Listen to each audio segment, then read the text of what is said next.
Today I'm going to show you how to make homemade ice cream with a food processor. This recipe makes about 2 cups or about 4 small portions. If you do not have a food processor, when we get to the first freezing stage and you have a blender, you can freeze 3/4 of the mixture and the other quarter of the mixture leave unfrozen, and you can add that to the blender when we break the frozen pieces up. The blender just needs a little bit more liquid consistency, but it'll work great. So let's talk about the ingredients that we need for our ice cream. This recipe is for a basic vanilla ice cream using a creme anglaise base, which is a light pouring custard used as a dessert cream or sauce. And today we're going to turn it into ice cream. For this recipe, you need 1 cup of heavy cream, 1/2 cup of regular milk, 3 egg yolks, 1/3 cup of sugar, a pinch of salt, and 1 tablespoon of vanilla. I'm actually using vanilla bean paste. This is going to give me the effect of the vanilla bean without having the actual pods. You're going to need a whisk, a rubber spatula, a strainer, and a small bowl. You're also going to need a small pot so we can make our creme anglaise. So the first thing I'm going to do is separate my egg yolks from my egg whites. I do that by cracking open the egg, and I rock the yolk back and forth from side to side in the shell and let the white fall below into a separate container. And then I'm going to put my egg yolks in a medium bowl that is heat proof for use in the next step. In a small pot, I'm going to start to heat my cream, my milk, my salt, and 1/2 of my sugar until it comes up to a little slight simmer. We're looking for small bubbles on the sides. I'm just going to stir it a little bit just to make sure that as it heats up, the sugar is melting and not actually sticking to the bottom. While I'm watching my milk heat up, I'm going to prepare my eggs. I'm going to take my egg yolks, the other 1/2 of my sugar, and my vanilla, and I'm going to stir them together. We're getting ready to temper these eggs. We're going to add some of this hot milk to our eggs to bring it up to temperature so that when we add it to our pot of hot milk, it's not in shock and doesn't scramble right away. These egg yolks are going to help thicken this liquid, so it's important to take the time during this step to temper the eggs, because if you don't, you will have a curdled consistency in your custard instead of it being nice and smooth. You can see that little bubbles are forming on the side of the pot. I don't want this to boil. I just want it to heat up to a simmer. And now what I'm going to do is I'm going to ladle in about 1/3 of this mixture into my small bowl, gradually whisking the egg mixture as I add that hot liquid, stirring it well to combine, just making sure that I incorporate it fully, 1 ladle at a time. After I've added about 1/3 of it to the bowl, I'm going to pour this mixture back into the pot. Lower your temperature. We don't want it to be boiling. And as you pour the egg mixture into the milk and cream mixture, you're going to constantly stir it in. Now, once it's all added, you're going to keep stirring until it is thickened. So this can take about 3 to 5 minutes. You want it to start to come up to a boil. That's where it's going to be at its thickest consistency. After it comes to a slow boil, you can check its consistency. If it coats the back of the spoon, and when you run your finger through the back of the spoon and your line is very defined, that means it is at a nappe consistency, which means that it is at the perfect thickness, not too thick, not too thin.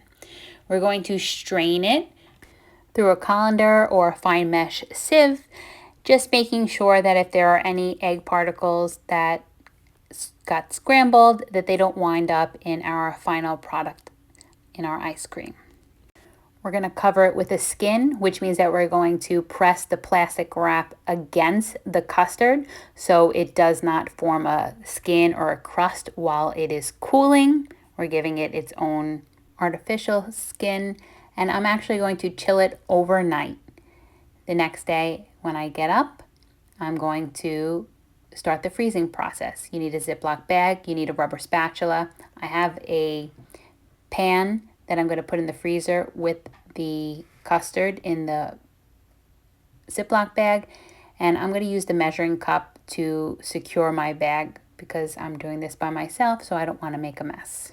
I'm going to place the Ziploc bag inside my measuring cup, just fold it over, and I'm going to use the rubber spatula to scrape all of the custard out of my bowl. Then I'm going to seal the bag.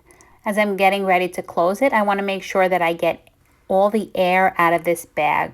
We want to make sure that there is no air, no extra air in this bag so that no ice crystals form while it is freezing. So you just want to make sure that you get all the air out and you flatten the custard completely, and then we put in the freezer for 2 hours until it's nice and frozen.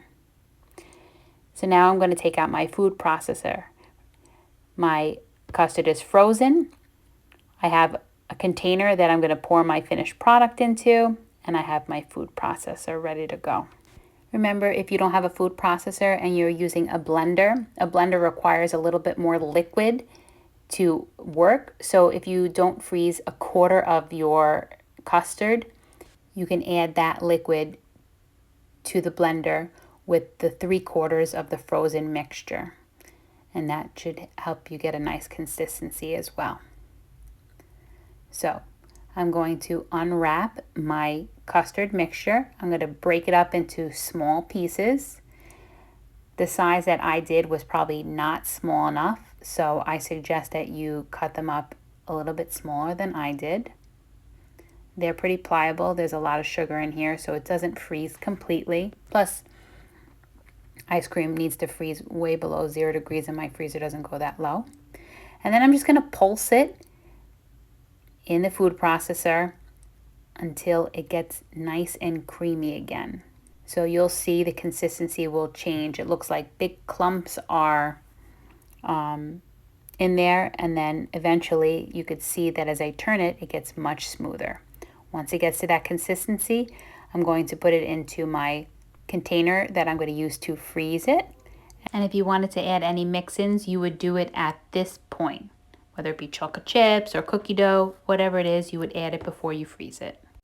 You can choose any container you like to freeze it in. You just want to make sure that your container has a nice tight lid so that excess air and moisture do not go into the container while it's freezing, so that little ice crystals don't form.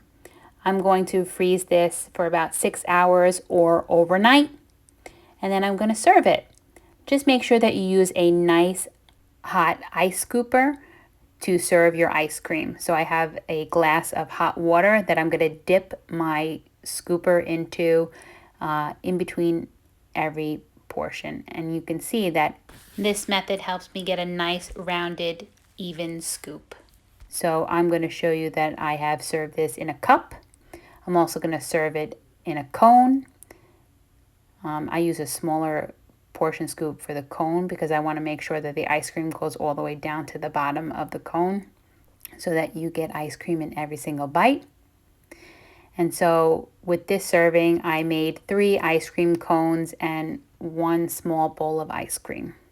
Next time I make this, and yes, there will be a next time, I'm definitely going to make double the recipe and maybe try a couple of mix-ins like Oreo cookies. Hope you give this recipe a try at home. Let us know if you do. I never thought I'd make this great of ice cream without an ice cream machine and by using a food processor. I know your family will enjoy it as much as mine did. Don't forget to give this video a like, subscribe to our channel, and hit that bell for notifications for when we post new videos. Thanks for watching.